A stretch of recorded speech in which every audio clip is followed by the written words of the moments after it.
دن بدن کھلنے لگا ہے نعمت الاسلام یہ۔ بسم اللہ الرحمن الرحیم۔ صرف 5 منٹ کا مدرسہ قرآن و حدیث کی روشنی میں 92واں دن 2 ربیع الثانی۔ نمبر 1، اسلامی تاریخ۔ حضور صلی اللہ علیہ وسلم کا ایک تاریخی فیصلہ۔ رسول اللہ صلی اللہ علیہ وسلم کی نبوت سے چند سال قبل خانہ کعبہ کو دوبارہ تعمیر کرنے کی ضرورت پیش آئی۔ تمام قبیلے کے لوگوں نے مل کر خانہ کعبہ کی تعمیر کی، لیکن جب حجر اسود کو رکھنے کا وقت آیا تو سخت اختلاف پیدا ہو گیا۔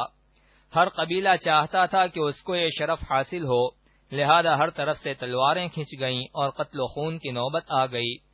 جب معاملہ اس طرح نہ سلجھا تو ایک بوڑھے شخص نے یہ رائے دی کہ کل صبح جو شخص سب سے پہلے مسجد حرام میں داخل ہوگا وہی اس کا فیصلہ کرے گا۔ سب نے یہ رائے پسند کی۔ دوسرے دن سب سے پہلے نبی کریم صلی اللہ علیہ وسلم داخل ہوئے۔ آپ صلی اللہ علیہ وسلم کو دیکھتے ہی سب بول اٹھے، یہ امین ہیں، ہم ان کے فیصلے پر راضی ہیں۔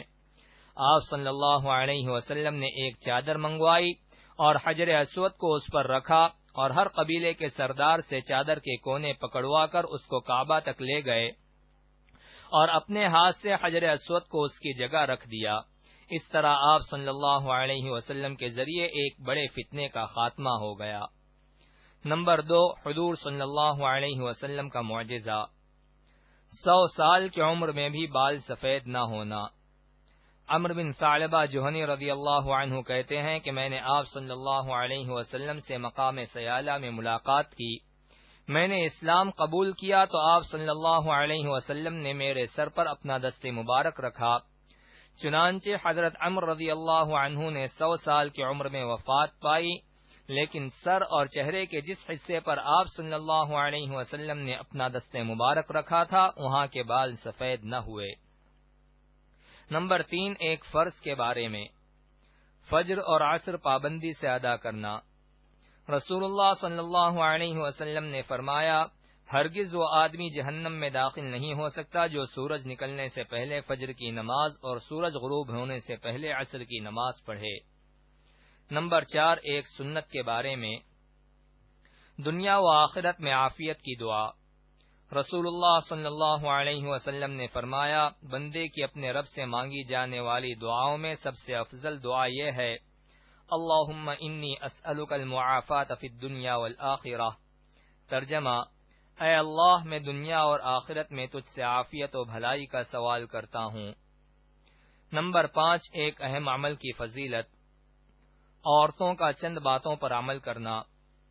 رسول اللہ صلی اللہ علیہ وسلم نے فرمایا، اگر عورت 5 وقت کی نماز پڑھے، رمضان شریف کے روزے رکھے، اپنی شرمگاہ کی حفاظت کرے اور اپنے شوہر کی فرمانبرداری کرے تو قیامت کے دن اس سے کہا جائے گا تم جنت کے جس دروازے سے چاہو جنت میں داخل ہو جاؤ۔ نمبر 6، ایک گناہ کے بارے میں۔ عہد اور قسموں کو توڑنا۔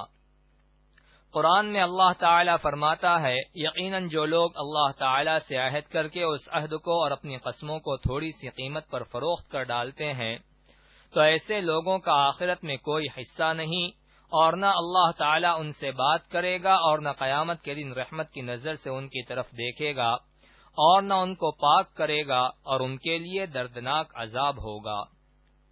نمبر 7، دنیا کے بارے میں۔ دنیا پر مطمئن نہیں ہونا چاہیے۔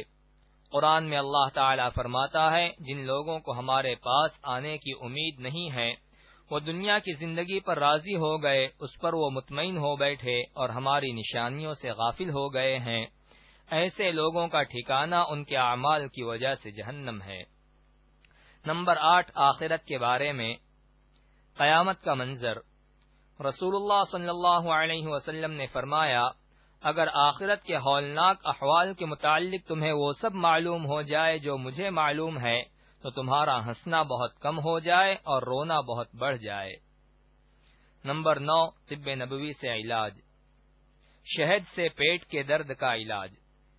ایک شخص رسول اللہ صلی اللہ علیہ وسلم کے پاس آیا اور عرض کیا، اے اللہ کے رسول، میرے بھائی کے پیٹ میں تکلیف ہے۔ رسول اللہ صلی اللہ علیہ وسلم نے فرمایا، شہد پلاؤ۔ وہ شخص گیا اور شہد پلایا، واپس آ کر پھر وہی شکایت کی تو آپ صلی اللہ علیہ وسلم نے پھر شہد پلانے کا حکم فرمایا۔ وہ شخص تیسری مرتبہ وہی شکایت لے کر آیا تو پھر رسول اللہ صلی اللہ علیہ وسلم نے شہد پلانے کو کہا۔ وہ پھر آیا اور عرض کیا کہ اتنی بار شہد پلانے کے باوجود آرام نہیں ہوا بلکہ تکلیف بڑھتی جا رہی ہے، تو حضور صلی اللہ علیہ وسلم نے فرمایا، قرآن میں اللہ نے سچ کہا ہے کہ شہد میں شفا ہے اور تیرے بھائی کا پیٹ جھوٹا ہے۔ چنانچہ وہ شخص پھر واپس گیا اور شہد پلایا تو اس کا بھائی اچھا ہو گیا۔ نمبر 10، نبی صلی اللہ علیہ وسلم کی نصیحت۔ رسول اللہ صلی اللہ علیہ وسلم نے فرمایا، اللہ تعالی کی تعظیم کرو اور اس کے سامنے سر جھکاؤ، اللہ تعالی تمہاری مغفرت فرما دے گا۔